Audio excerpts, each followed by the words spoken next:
the top of the overview is that speedrunners have often needed static sites, like small static sites, to store either like information about their runs, like we do with the Pokemon Speedrunning Speedrun Routes site, or in some cases, instead of like archival information, calculators to help them find information about runs, like the Gen 1 Mm-hmm. catch rate calculator. So we have a need to be able to quickly spin up very small microsites, like static websites that have very little code except some data that needs to be put up in a table or a couple of inputs to just quickly run some math. And there's usually a ton of boilerplate around creating a site, either having to write all of the HTML for like the head elements and the things you want to import, and then having to actually structure the HTML of Right. like the paragraphs and all that. So there's a ton of boilerplate that you often need to get a static site going. And this framework called Next.js is probably the most, like in my opinion at least, the most modern way of handling that problem, where you just like take all of the boilerplate that you would need, completely abstracted away, and say, here is your static site. Or that's going to also build full like server side where the server is Node.js. It can make Node.js server code as well, but it can also, with the same code base, render a very small static site that is just a little bit of content. And so all you do is you spin up one of these Next.js init sites, tell it what you want the name of the project to be, and you have a home page with like text you can put right there, inputs you can put right there, and it's React based, so it's all componentized, and you can import React components to your heart's content to fill out the content without having to reinvent the wheel. So this is really, really nice. This Next.js framework is really nice, but it uses Node, and Node is controversial in some ways. It's great. It's actually gained a ton of adoption, and I would say if you're looking to do something in production right now, still go with Next because it's going to get you along of the way there. But what I wanted to show was there's this experimental system called Deno, which is going, maybe not going to, but it's going to at least complement Node, if not replace it in the long term, because of its improved feature set over Node, and it's like rehashing and rethinking of ways to implement basic behavior of the JS framework and the JS runtime. So what Deno is, it's a modern JavaScript and TypeScript runtime that is based around the same concept as Node, but doing newer and more experimental things. It has a security first model where to do anything like accessing files, networking, or environment variable access, you have to explicitly enable it so that you know, hey, I'm opening up this security hole intentionally because I need it for this thing, as opposed to Node, which is just like, I can access everything without any permissions as long as I've installed. So that's great, and it supports TypeScript out of the box. You don't need to do anything to run TypeScript code. You can just write TypeScript code directly and have it be interpreted by Deno or Deno, as it would JavaScript. You can do either way, and then you can ship a single executable file of Deno. So like usually the Node runtime is really annoying because it's like npm and Node, and you have to keep them updated, and they're constantly breaking spec. Well, Deno's like, okay, we know that these frameworks are going to constantly break their own API and spec, so we're just going to have like this one single Deno executable, and you can easily run Deno upgrade off of that executable, and it will update itself. Instead of where like with Node, you have to go like download and not manually. You also have things like NVM which can switch and Node versions out. But with Deno, you don't really need that quite so much because it's just like one executable. You have the Deno executable and it runs Deno for you. Cool. Yeah, like with Node, it's way more complicated because there's all sorts of environmental like pathing and stuff going on. Like NVM on Windows has often had tons of breaking compatibility issues because they just like change something in this huge requirements that Node has to work on your system. And now Deno's like, we have this one executable. We know you might need to handle different versions of it, but it's going to be pretty easy to do that because you just swap the one executable. It has a built-in dependency inspector formatter, set of reviewed standard modules. It has Deno land standard, very similar to Node. But something not mentioned here that's really big from my perspective is instead of having a downloaded Node modules folder, all of the imports in Deno are based on URLs.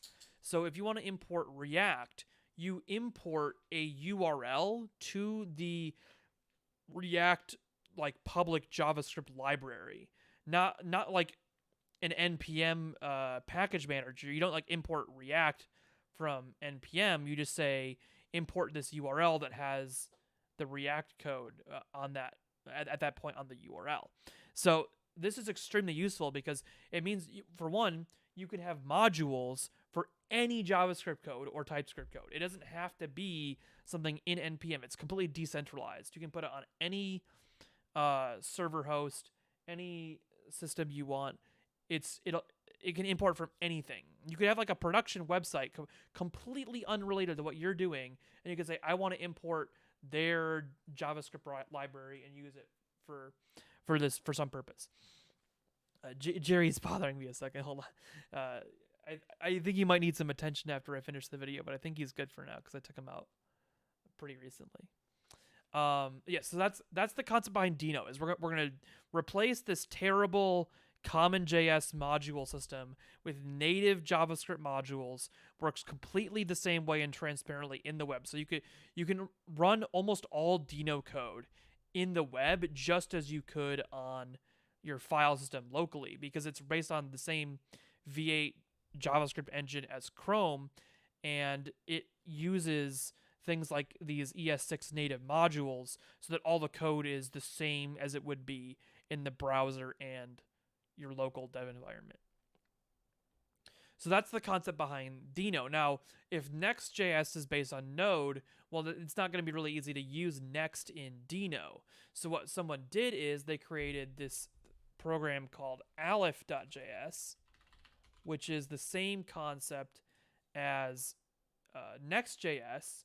It's a static site framework in Deno that also does server-side rendering out of the same code base, so that you can have one code base doing either way, whichever one fits best for your specific applications and pages, and you get both the benefits of static site generation and the benefits of having a server side for whatever purposes it best fits. And because it's using these ES6 native modules, you can do development in it very, very easily because it uses the native hot module reloading system built into like ES6 modules in the browser. So this is extremely innovative. It's extremely nice, but it's also really experimental. So what I wanted to mention with setting this up was what I ran into. Okay, I want to set this up on Windows. So I tried to run the Deno JS install script here. The you can do Choco install Deno, like do the chocolatey, or you can run the PowerShell script to install. Both seemed to work decently okay, but it ran into an issue immediately when I tried to do Aleph, getting started here with Aleph and it, because there was some sort of bug with file paths, which, I mean, that happens all the time, right? Things that are developed in Unix, they work with Unix file pathing, but then they don't work with the different ways it's used in Windows file pathing. Hey, Crits, it's going great. Just doing a quick recap here on some JavaScript development framework stuff I was learning. So this Aleph init system works great on Unix, but it didn't work on my Windows system. Oh, we did, yes. I can link that to you in a bit, Crits, if you stick around. So we have this Aleph and it broken on Windows, but this is not actually that big of an issue because um, Windows has WSL now. You have Windows Subsystem for Linux. So what you can actually do is you can just go over here to your PowerShell and say WSL install and install an Ubuntu environment. And then once you've finished your WSL install, you can go back into that Ubuntu shell, like it would be here, and you can run code dot, and that will install VS Code inside of your Ubuntu the WSL instance.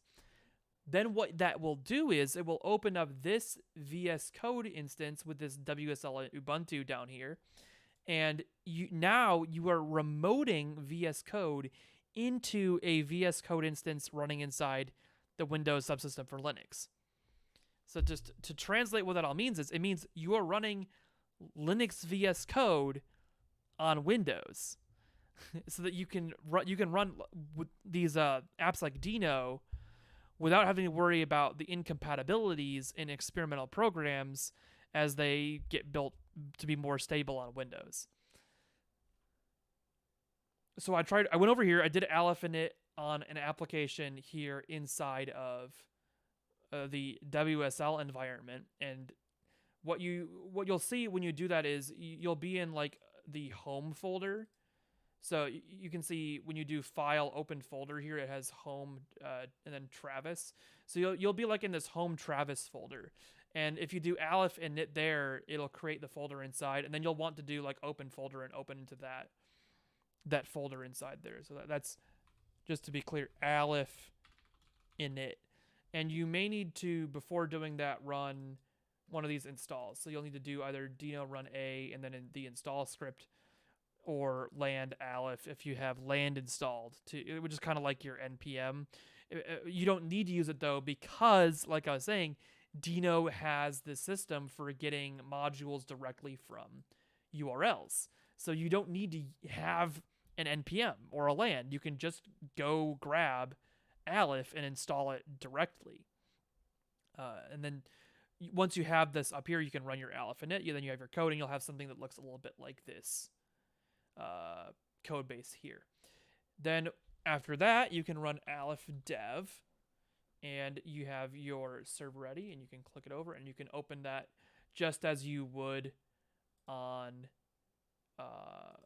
you can open it here in your Windows system just as you would on Linux. It like passes through the ports and everything so that you can still open the website.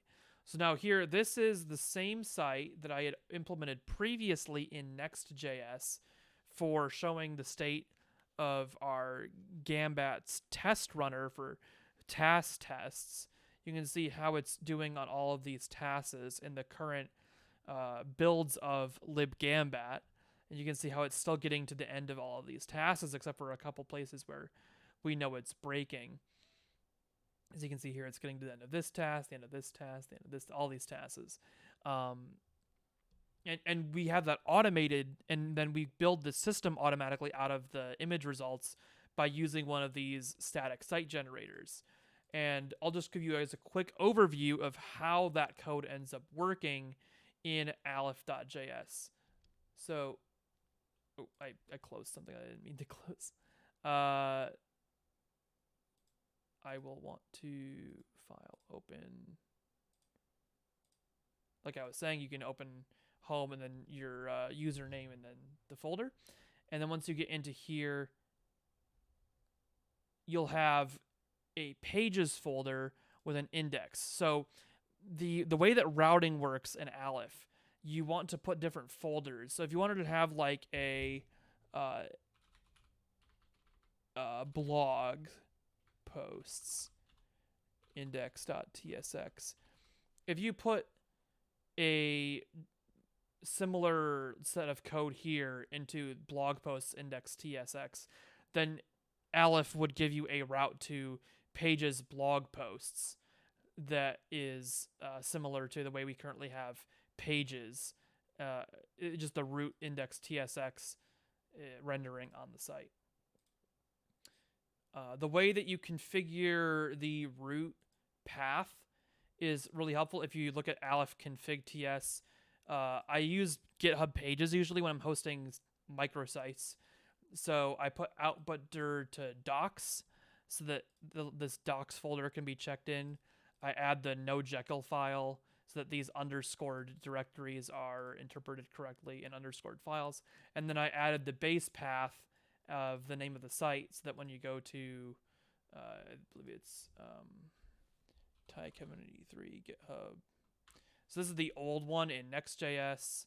And then if you go to Aleph.js automation, now you get the new one using Aleph.js. And it's the exact same site. It's just using this more experimental JavaScript framework in Deno. Now, looking back at VS Code, like I was saying, the way that we got this is we put this base path here / Aleph.js automation, and now this microsite knows that all of the root paths are going to be from Aleph.js automation. If you were to be building a site for your main username.github.io site, then you could just leave the base path as /. But because we're building a project site and not the like whole user site, the project sites have to be under one of those / folders. So this is how I set it up with to work well with GitHub pages. But looking back at not docs but pages index, I'm going to delete blog posts again because we're not going to use that one, but index.tsx here. So what we do is we wanted to import an additional thing to get a couple icons on the page. We have these GoMark GitHub imports. You can see at the top of the site that there's these little GitHub icons next to automation and site source to indicate, hey, these are links to places on GitHub. And so we imported a icon for that, and we imported it from React Icons Go. But the way that it picks up this import is from the import map. You see, ultimately all these imports are not from npm module names. They're from URLs that you have to define in this import map. And the way that you currently get ECMAScript modules that are more prioritized towards Node right now is you can get them from this esm.sh site. So you go to esm.sh/react icons/go. It translates the code into something compatible with Deno, and then you can import it just as you would import a Node import. So now I have GoMark GitHub, and you can see that's compiling, and you can see on the Aleph site that it has the icons working, and you can see that locally as well here. If the local, it's not running, of course. So now that we've got those icons there, well, we also wanted to have this array of images. We put the images in the public images folder because everything in public is automatically put inside of this directory that we defined the base path. So like if something's in public images, then it's going to be in Aleph.js automation /images on the live site. So all these images are going to be hosted there, and they're put out there in the docs folder for the live site. But we need to be able to know what all is in that directory so that we can create image icons with the appropriate styling and dimensions. And the way we do that is we use this use Deno hook. This is really important here, this use Deno hook. When you say use Deno, you are saying, hey, I'm going to step out of the usual JSX where we're writing JavaScript code that could just as easily be used on the browser, and we're going to call the backend runtime for something. And so if you're in a static site where you're just compiling it once, it's going to use this use Deno hook at the compilation time of the site. If it's being put up like with Aleph serve, and that's how you're serving the content of the site, or no, it's not Aleph serve, it's Aleph start. serves the content of the site if with a like server-side rendering model. If you do that, then when it actually serves the page is when it uses the use Deno hook to go run this bit of code inside here on the server.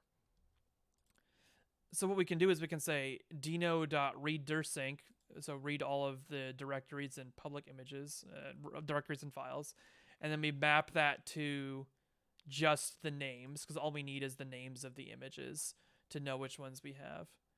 And we just take that big array and sort it. That was an interesting quirk I ran into as well with Node, was that the node array doing this in Next was sorted without any extra work. But when I re-implemented this in Deno, I had to sort it manually. So that was kind of interesting. The different implementation methods of readDirsync versus whatever the equivalent in Node were different enough that the sorting worked out differently. Now, once you have that array of file names, I just did a little map here in JSX to take each of the images, split off the extensions so that I could still have the image name, because I wanted some sort of indicator of what each game was in text, and then put the image source next to it. So all that being said, we can take data from the server side or the file system or whatever else you might need to do with Deno on the back end, and you can spit it out into either at the build time when you run Aleph build for the static site, a static set of what ran on the server, or it will do this at each page serve running this hook to get the state of the site at that point. Here, the static site is totally fine because we don't need to run the automation suite unless we get new check-ins to the libgambat repo, and then we could always just do new check-ins to this repo with the new version of the static site for the new automation results to accompany the new build of libgambat. Now, this is the quirk that I ran into that was most interesting. So when I was setting this up initially, there was the one thing where like, okay, how do I get this to work on Windows when it doesn't work on Windows? Oh, right, WSL is awesome. So we got around this by using the VS Code remoting into WSL and the Deno extensions. Those are really nice. But we also ran into this quirk where I was doing something that was misusing the Deno hook. So let's look at this piece of code here. So I have const verification images string array, where things like the type is going to be an array of strings, equals this use Deno hook. We're assigning the use Deno hook to the verification images constant.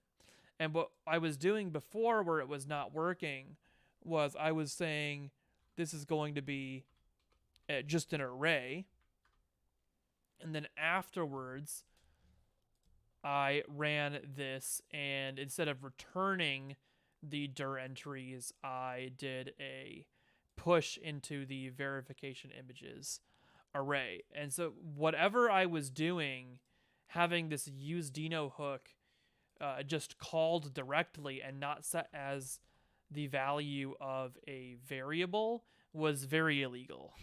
So it seems like what you're supposed to do with the use Deno hook is always have it be like you have some constant or some let that you want if you're going to need to change the data, and then you just say that equals the use Deno hook, and then do whatever logic you need to do from the server side inside of use Deno. So that really covers everything.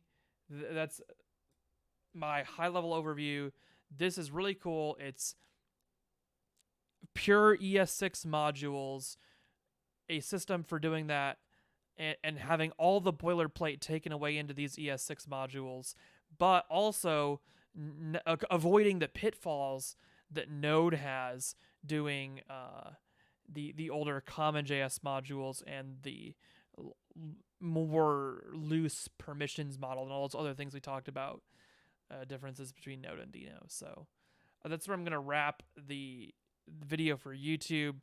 Thank you for watching, guys. If you like the content, make sure to mention it in the comments. If you have an idea why the use Deno hook doesn't work if you put it on its own line, I would love to know, because I don't actually know why doing this would work any differently. Push dir entry name. Like, I don't actually know why this code would work any differently from the code that I have working. But when I write it the other way here, actually, if I save that and open up the browser, I should be able to see the same error again. Yeah, it gives this really weird warning: did not expect server HTML to contain a div in a div. I don't know what the heck that's supposed to mean. There's no divs going on in here. And then, like, once all I do is change it so that this hook is assigned to the variable verification images, then it works. So it looks to me at least like something like hooks always need to be assigned to some sort of let or const variable. But I don't actually know. If somebody knows in the comments, let me know what's going on with that. I would love to know deeper what actually is going on with the use Deno hook there. And that's it, guys. If you guys have more questions about JavaScript frameworks, static sites, feel free to hit me up. Feel free to watch my Twitch stream. We tend to do a lot of web development on my Twitch streams, in addition to all sorts of other tasks and RuneScape related content. So thank you for watching, and you guys have a great day.